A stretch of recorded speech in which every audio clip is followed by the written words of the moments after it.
Thanks so much for meeting with me. I'm just really interested in what you're doing. And I guess I sent you some questions earlier, and I'd really like to just get to know a little bit more about your business and about your leadership journey. Hmm. So, if you don't mind, I'm going to go jump right in. Please do. All right. Um, can you give us about a 90-second overview of what your business does and kind of why you got into that? Okay, well, it's my organization's name is the MSA Group, and it was created 27 years ago by my father, who was in the specialty plastics industry, and he worked with DuPont for many, many years. And 18 years ago, I took over the company because of his passing, and and from going from a one product company which was representing exclusively DuPont, we went to nine different companies, including ExxonMobil. All the bigger players in specialty plastics, and we've grown that in the last 18 years considerably. And about 12 years ago, we opened up a second division, which is a division for recycling, which is more on the environmental side. So now we also represent exclusively nine companies that are who is who. So it's pretty much a one-stop shop in both specialty plastics and recycling projects, turnkey equipment, sales, service on a local basis with offices based in Colombia, but covering all Latin America. So from our headquarters in Colombia, we have the international headquarters, and it covers from Mexico down to Brazil and the islands as well. So, and I'm based here out of our international headquarters in Miami, and we have satellites and family office in El Paso, Texas, and in Boston, and it's grown. It's a small family who became a big family, and I think the saying of my company, when I started, I brought to the company, is that we're large enough to supply your needs and small enough to care. That's pretty much the philosophy. I love that. I love that. I think a lot of big corporations lose that personal feeling. Like small enough to care is such a great sentiment, right? It's a great value as long as the people within the organization live that value, No, and as right? days, I mean, like the world has changed incredibly. Not only COVID, but that was a big influencer in the way people thought and using technology, as you say, Yeah. to communicate. But there's a price to everything, and you lose that loyalty, you lose the human touch, and if you don't care, it just ends up being like what we're living in the U.S. today, where you're dialing five numbers to get to a human being, and you lose that. And that's why we call it specialty plastics. If not, it would be ordinary plastics. But Perfect. we have to add the value out of customer service. So what's the biggest problem that you're facing, like that your industry in that you've been able to solve? Well, curiously enough, we're in the best times of our history in the company. I think the hardest things to solve are the things that are out of our control lately, which are devaluations. We can be having a great month, but that the Colombian peso went 10% down, and there goes all the profit. So those are things that are very difficult to really foresee in this unstable economy that we're living in, with so many rumors and things like this. And of course, the logistics is probably the biggest thing. Before, you had a controlled price and a faster delivery, and not all these issues that we have with logistics nowadays, that the pricing is skyrocketing. So now logistics is turning itself into right there next to cost of goods. So Right. that's becoming an issue that we weren't thinking. I mean, at least we didn't think it was going to come that fast. I guess it's more the uncertainty is the problem. But if it would be easy, anybody, everybody would do it. I love that. So yeah, uncertainty is one of those things that leaders have to deal with, right? We have to make decisions based on imperfect information. And we have to be comfortable with that, of weighing risks and understanding when we're making assumptions about the price that's going to be available to us down the road, particularly in a changing environment like we're in right now. Absolutely. Yeah, and you point out, I think, some really important things that are beyond your control, right? Devaluation, the cost of logistics, the amount of uncertainty. Those aren't within your control. How do you deal with that as a leader? Well, first of all, we have to go back to leading by example, because many times leaders would make the mistake of blaming their employees or just blaming their teams. Why weren't you on this and why aren't you on that? instead of understanding this uncertainty and being a part of a proactive team to look for things before they happen, and have, and I think as a leader, I've been forced, even though that's not my forte, to involve myself more in the administrative side and the financial side of things, because all the great work of an incredible sales and marketing team and logistics can be foiled at the time of, you know, doing the invoice, and and having some kind of mistake, or some kind of, now we have to work a lot with tools that the banks give us to set provisions, and different, it's all a calculated gamble, no? But you have to be on top of things, and in order to do that, you can't be running and turning off fires. You have to have time to really create, Yeah. and think proactively and in calm, how to avoid it to happen again, or how to, minimize the possibility of it impacting so much. And then going back to the therapeutic dose, just what's the minimum amount we can do to create the biggest result, and cost cutting, and maximizing the most important thing, which is human resources. People do business with the people they like, so we have to keep that in mind.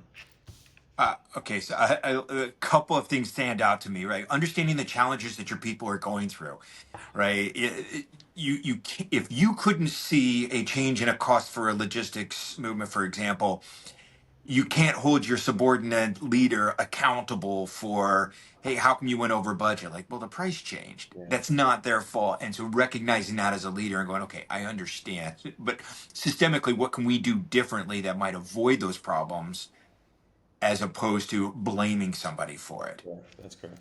It's curious, Bob, because I grew up in corporate. I was with a large Danish pharmaceutical company for 20 years. I was, from rep to general manager in Brazil and in Mexico with them. And it's curious, sometimes I give talks and I say it's really life. What it's turning into is it's not about learning.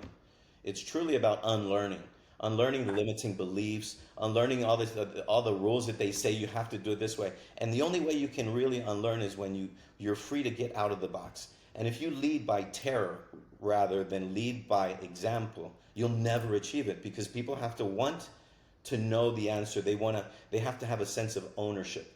So that's why the saying is even deeper: large enough to supply your needs, small enough to care. When I say that, I'm talking about my external customers and my internal customers. So they understand, my employees understand, that we're small enough to care for each other. We make a mistake, we help each other out. So keeping a family environment with principles and family values, and that of course goes to my home and my 4 children. I think that's really important.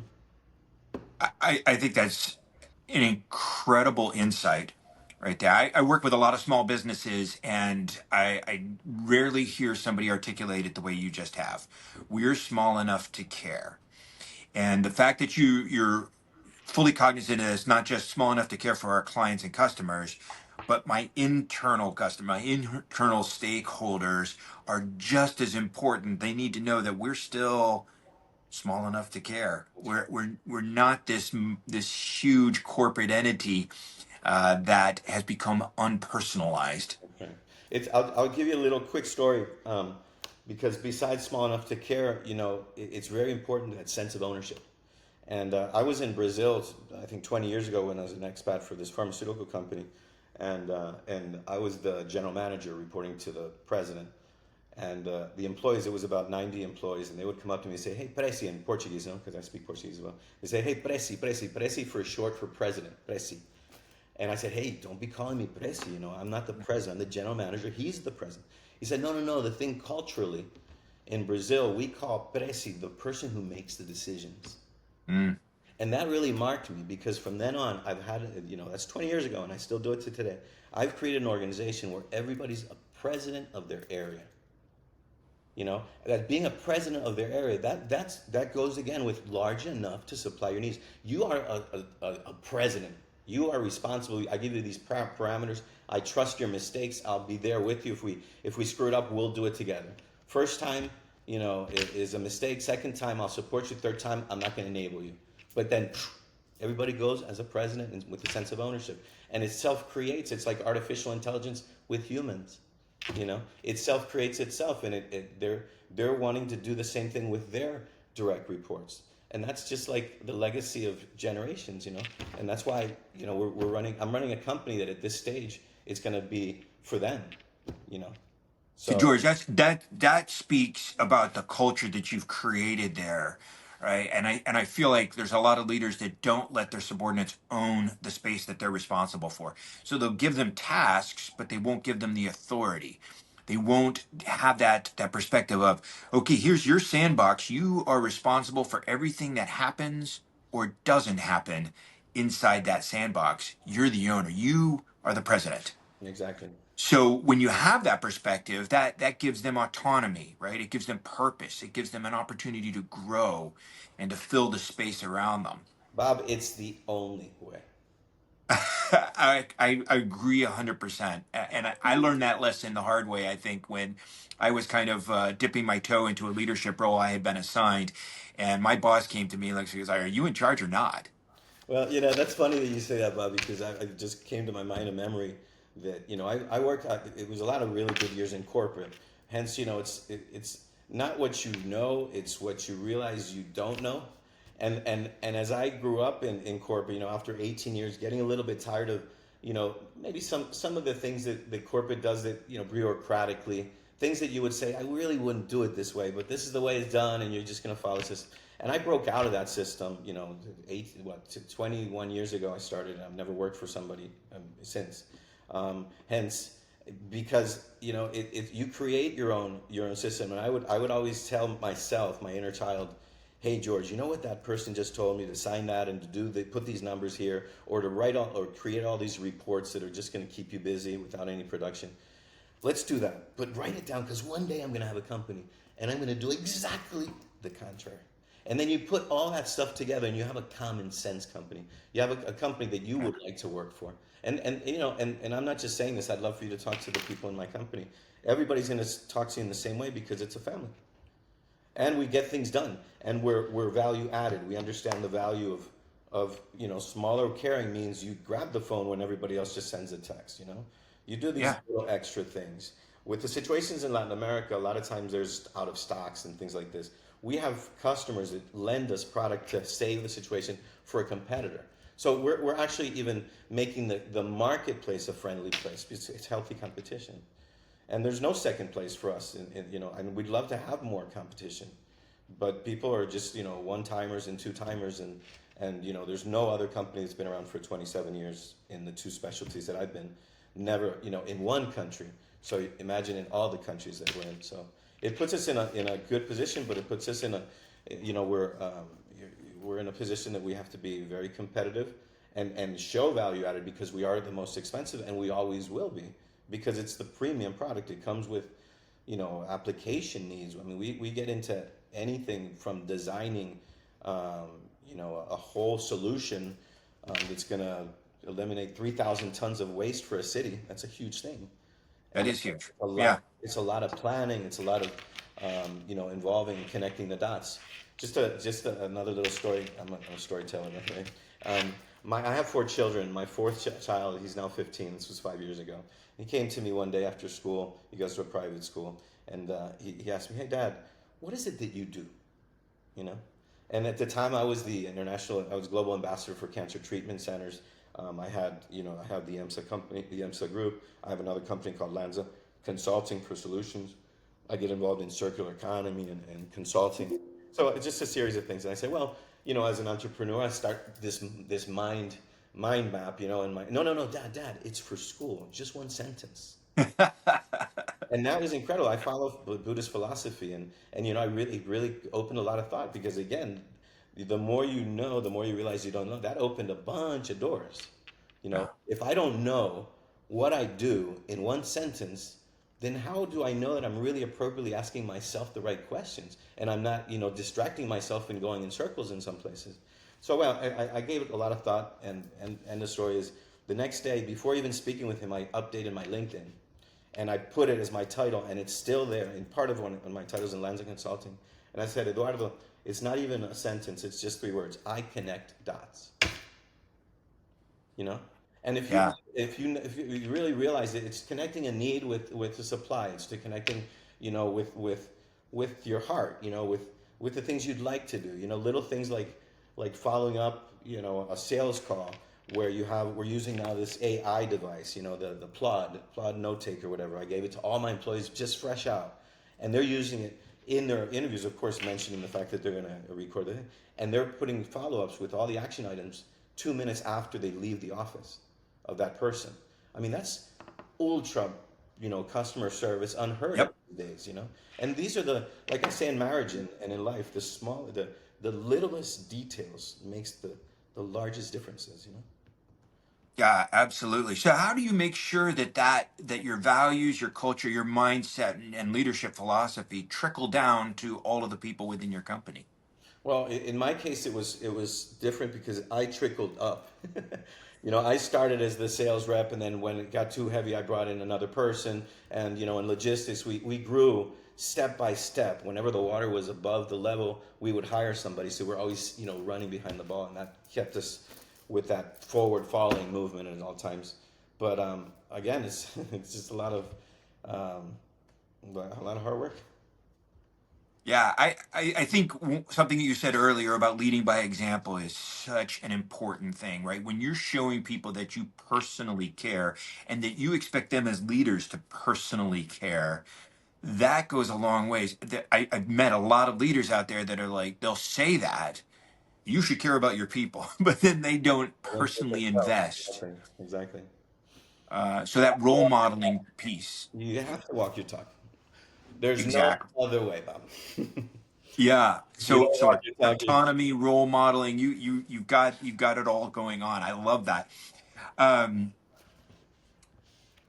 where do you see your industry going in the next couple of years, and then how are you kind of visualizing how you're going to adapt to that industry change? well, in my case, I have two different worlds. The specialty plastics is a consumer product, so it's a consumable.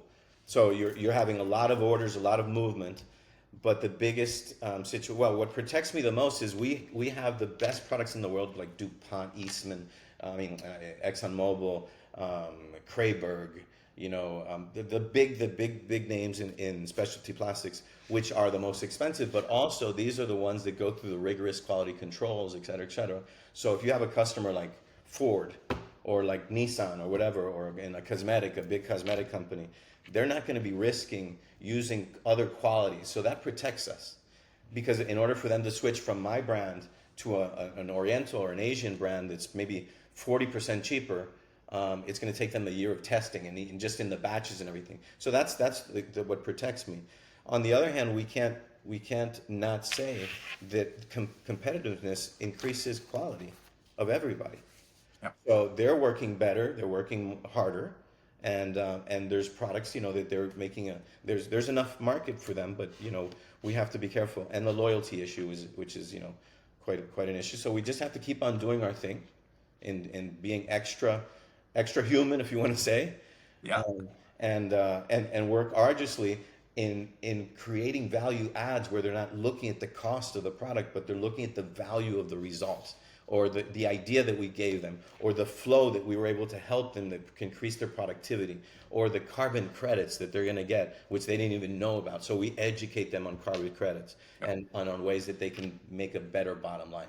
All my customers, which were created from my father 27 years ago, most of them started with one 25-kilogram bag of plastics. Now we're talking 2, 3, 4 container loads, 20 tons, 50 tons.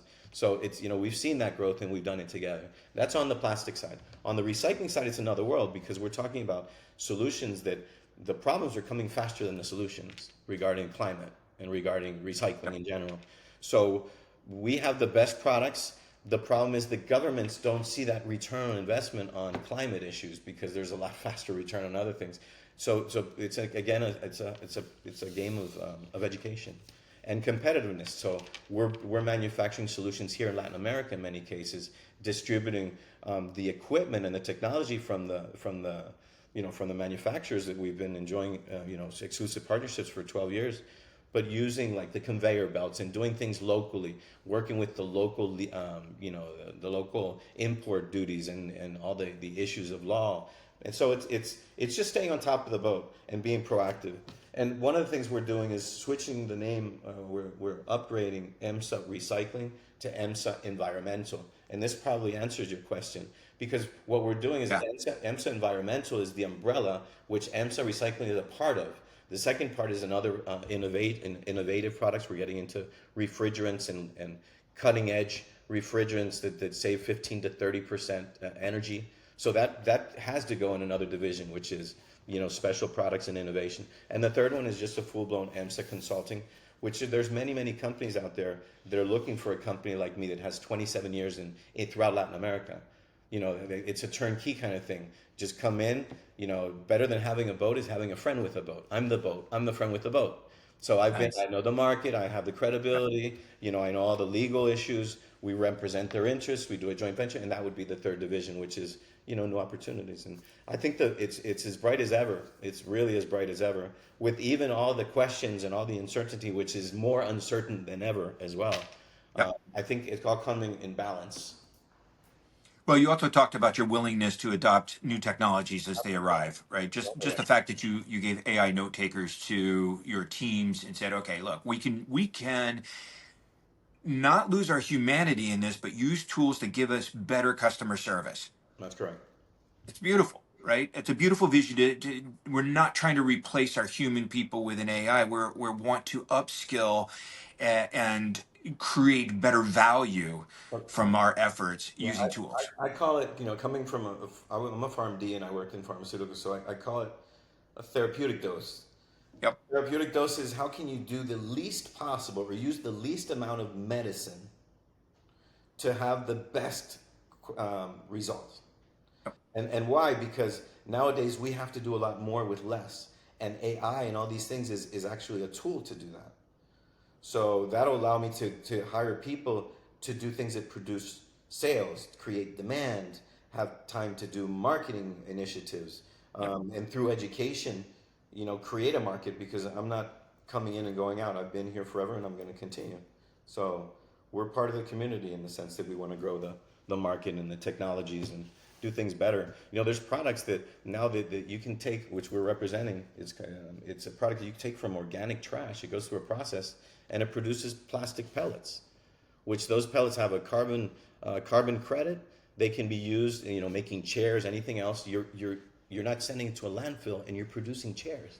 I mean, and there's a horizon of ideas out there, and that's why I spend a little bit of my free time, if you want to say, being an angel investor and helping people here in Miami-Dade County to make their dreams come true and go from startup dream to how do we put our feet on the floor and do it. So I'd like to help. That's awesome. Now I you learn sound more like you've about had, helping than they do. Trust me.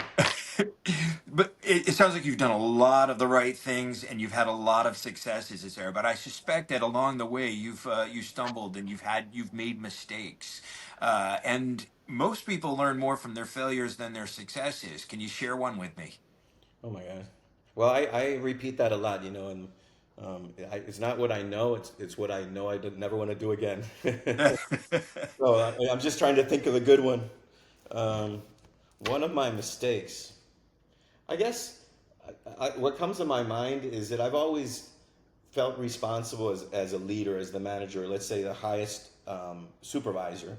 When I see something go wrong in a restaurant or in something, I'm immediately looking at compassion to that person and saying, I can only imagine, what the manager, what is the manager failing at. And I think a lot of times, and I learned this, the hard way. Don't think that I learned this one day from one way to another. I learned a lot of times, and that probably comes to the fact when you asked me at the beginning, when somebody makes a mistake, I don't jump on them because I've made them myself. But I give them the opportunity to say, hey, the first one is fine. The second one, hey, let's support you a little bit more. Hey, 3 is enabling, buddy. Yeah. So it's self training, but I guess it's because I talk to myself in the same way. So I've made mistakes in the past where I've probably given more responsibility and taken less myself. Where I realize, and same thing applies in relationships. You can't ever point the finger at somebody else because that's a reflection of something that you're thinking of. So I try to apply that spirituality to that, and I think I've learned to not, well, let's just say I've humbly learned to be a lot better at it. That's awesome. I love that, and I love the coaching aspect of that. Right? I mean, I'm a leadership coach. Is what I do. But to hear you say like, okay, you made a mistake. Let's coach through that. Right? Was it a training issue? Was it a resource issue? Was it a compliance issue? And oh, by the way, if you keep doing the same things over and over again, now we're going to have a serious conversation about your motivation Having here. the humanity to say in a meeting, which has happened many times, to say, hey, Javier or whoever I'm speaking with or working with, I say, hey, what do you think I could have done better there? Yeah, By them telling me, imagine the relationship is not a relationship, hey, you're the president of the company, I can't talk. No, it has to be a relationship where we're synergistically working together. And it just makes sense. And I end the statement always with, there's no other way, Bob. so what's next for you, like personally, as a leader, as a I've got. coach? I'll answer that with a little bit of excitement, but I can't tell you because I'd have to kill you. Uh, But okay, but the point being is, yes, there's really exciting things right around the corner, and you're going to know about it because around the corner, I'm saying probably press release going out in about a month, and okay, what I can tell you is I'm gonna be doing something that, in addition to all these things that I've mentioned, now I have general managers in place. The company's working incredibly. I'm going to continue being chairman of the board and having this mentality till the day I die. Hence, I'm thinking of taking on an opportunity to really make impact in large scale. I can't say much more than that, but it's gonna be really really cool, and it's about legacy. It's about trying to use that wisdom to the benefit of everybody around me. So it's soon information to come, but to grow and continue to grow all the time, to continue to accept innovation, continue to give people the opportunities that were given to me when I was asking, when I was just recently graduated, and people gave me those opportunities, and see people with compassion. Always consider why, if somebody makes a mistake or somebody's acting bluntly wrong, have that compassion to say, I wonder what family values or what issues that person right. might have in their past, because I think 95% of all our issues has to do with our upbringing, our inner child, and that's a whole other interview. But I think you as a leadership coach understand the spiritual aspect of all this. So I guess it has to come from the inside out, and Yep, and you can't be filling any void with somebody else. You got to do it from the inside out. that's awesome. Listen, George, thank you so much for sharing your wisdom and your time with me today and with my audience. It's a growing audience. We're really just getting started with Five Eagles Leadership, doing our Leaders Edge and highlighting great leaders like you that are out there every day in the trenches, making stuff happen, but growing other leaders and growing their business at the same time. And it sounds like doing a lot more for the community, the larger community as well. Uh, Lastly, let me ask you, how do people get in contact with you if they like to work with you or discuss referral partnership with you? Absolutely. The best place would be just to contact through my website or through my personal email. It's GEL at themsagroup.com, THEMSAGROUP.com, or visiting our website, themsagroup.com, and they can get all kind of information there. And I'd be more than happy to address anything I can do to help. And again, Bob, I'm happy to help. Happy to help. If this helped one person, it's one more than was helped before. So I think that Beautiful. these kinds of programs, and I wish you all the luck, because these kinds of programs are exactly what the world needs these days. Thank you so much, George. We've been talking with the CEO and owner of MSA Group and an angel investor, connector of dots, and strategic thinker. So thank you so much, George. Thank you. Appreciate it. Have a blessed day.